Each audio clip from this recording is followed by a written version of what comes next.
Crypto currency ప్రపంచంలో ఎక్కడున్నా సరే 2021లో అత్యధికంగా ఇంటర్నెట్‌లో సెర్చ్ చేసిన కీవర్డ్స్‌లో ఈ క్రిప్టో కరెన్సీ ఒకటండి. సో, ఈ క్రిప్టో కరెన్సీలో ఎలా ఇన్వెస్ట్ చేయాలి? క్రిప్టో కరెన్సీ ఈరోజు ఎంత మూవ్ అయింది? అండ్ బిట్‌కాయిన్ ఎంత మూవ్ అయింది? అసలు ఈ టెక్నాలజీ ఏంటి? బ్లాక్ చైన్ టెక్నాలజీ ఏంటి? క్రిప్టోలో మనీ ఈజీగా ఎలా సంపాదించుకోవచ్చు? ఇలా రకరకాల కీవర్డ్స్ గూగుల్ అంతా కూడా టాప్ ట్రెండింగ్‌లో ఉన్న పదాలన్నమాట. అలాంటి క్రిప్టో కరెన్సీ ఒక్కసారిగా 2022 నుంచి జనవరి నుంచి ఒక్కసారిగా పట్టడం స్టార్ట్ అయింది. దాంతోటి క్రిప్టోలో ఇన్వెస్ట్ చేసిన వాళ్ళందరూ కూడా హ్యూజ్ లాస్‌తో ఉన్నారు. యాక్చువల్‌గా 2022లో ప్రపంచవ్యాప్తంగా అన్ని అసెట్ క్లాసులు కరెక్షన్ అవుతూనే ఉన్నాయి. ఇంక్లూడింగ్ స్టాక్ మార్కెట్‌తో కలిపి కూడా.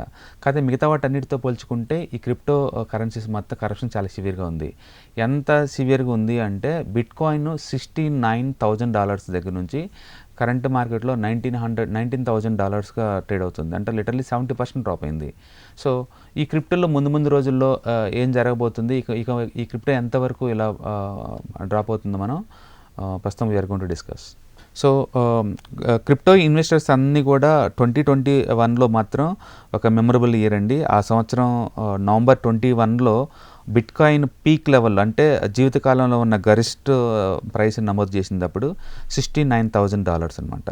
దాంతోటి ఒక్కసారిగా మార్కెట్ క్యాపిటలైజేషన్ $3 ట్రిలియన్ జరిగింది.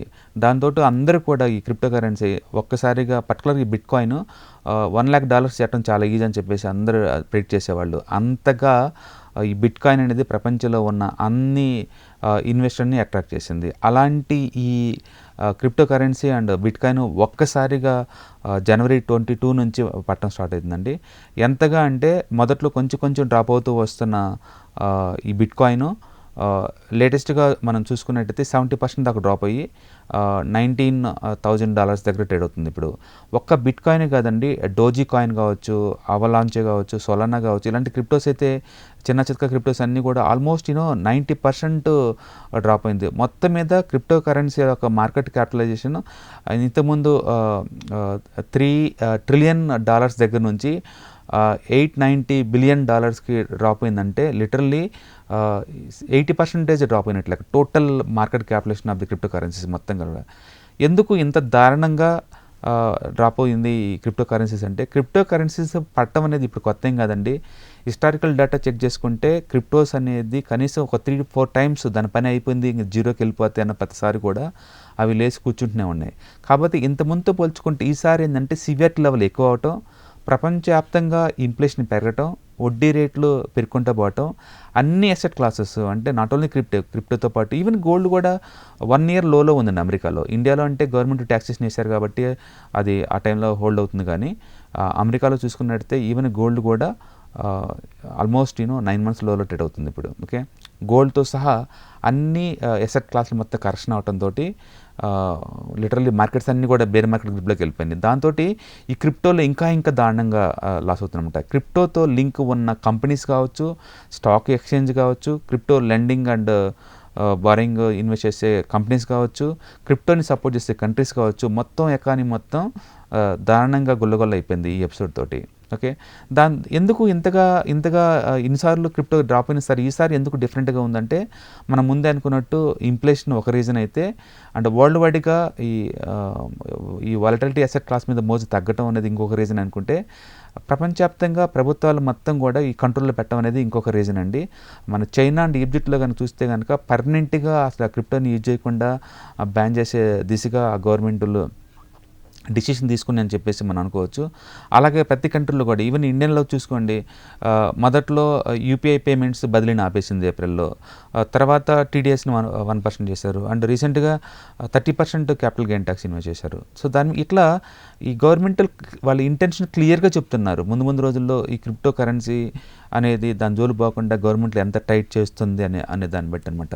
అట్లా ప్రపంచవ్యాప్తంగా కంట్రీస్ ఎక్కువ కరెన్సీస్ దానికి ఆపోజిట్గా లా అండ్ ఆర్డర్ని పెట్టరావడం కావచ్చు, లేదా దాని మీద ట్యాక్సేషన్ వేయడం వల్ల కావచ్చు, లేదా ఇన్ఫ్లేషన్ లేదా వడ్డీ రేట్లు పెరగడం వల్ల కావచ్చు, ఏదన్నా కానీ ప్రపంచవ్యాప్తంగా ఈ రిస్కీ అసెట్ క్లాస్ మీద ఇన్వెస్టర్స్ మోజు రోజుకి తగ్గుతూ ఉందన్నమాట. ఓకే. సో వీటన్నిటి తోడు ఎప్పుడైతే cryptocurrency rates drop been అవుతుందో ఈ క్రిప్టో హెడ్జ్ ఫండ్స్ ప్రపంచవ్యాప్తంగా టాప్ మోస్ట్ పేరున్న crypto hedge fund 3 Arrows Capital అండి, అది దివాలా తీసింది. అదేంటంటే ఇది చాలా one of the top almost famous hedge fund అండి క్రిప్టో కరెన్సీలో. అది టెర్రా, బిట్కాయిన్, ఈథర్, సొలోనా ఇలాంటి క్రిప్టోల్లో పెట్టుబడి పెట్టే కంపెనీ అనమాట అది. ఆ కంపెనీ దివాలా తీయడంతో ఈ కంపెనీ ఎక్కడెక్కడైతే క్రిప్టోస్ని బారో చేసిందో ఆ ఎక్స్చేంజ్లు కూడా గుల్లైపోయినాయి.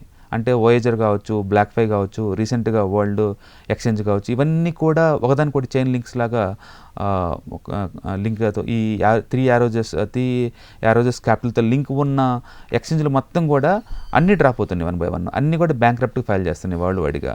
సో దీన్ని బట్టి మనకు అర్థమైంది ఏంటంటే క్రిప్టోలో ఇంతకుముందు లేనంతగా ఫస్ట్ టైం దాని ఉనికిడిని ఛాలెంజ్ చేసేలాగా థింగ్స్ మారుతున్నాయండి.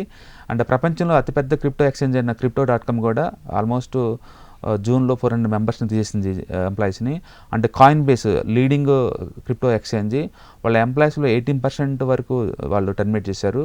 అండ్ ఇండియాలో ఇప్పటివరకు ఏ ఎక్స్చేంజ్ వాళ్ళు కూడా అంతగా టర్మినేట్ చేయకపోయినా సరే, బట్ ముందు రోజుల్లో ఇక కష్టం, దీని మనుగడ కొనసాగించడం చాలా కష్టం అనే విషయం మనకు అర్థమవుతుంది. ఇప్పుడు క్రిప్టోలో ఇన్వెస్ట్ చేసిన వాళ్ళు ఏం చేయాలి?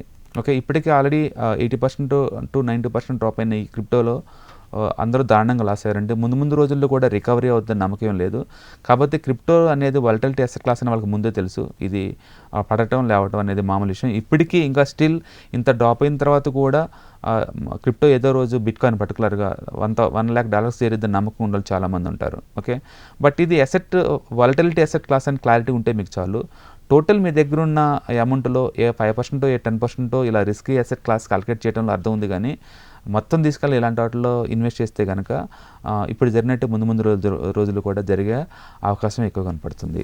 అందుకని క్రిప్టోలో ఇన్వెస్ట్ చేయడం రైటా రాంగ్ కాదు. ఏ అసెట్ క్లాస్లో అయినా సరే ఇన్వెస్ట్ చేయడం రాంగ్ అంటే అవదండి. కాకపోతే అది బ్యాలెన్స్డ్గా ఉండటం బెస్ట్ అనమాట.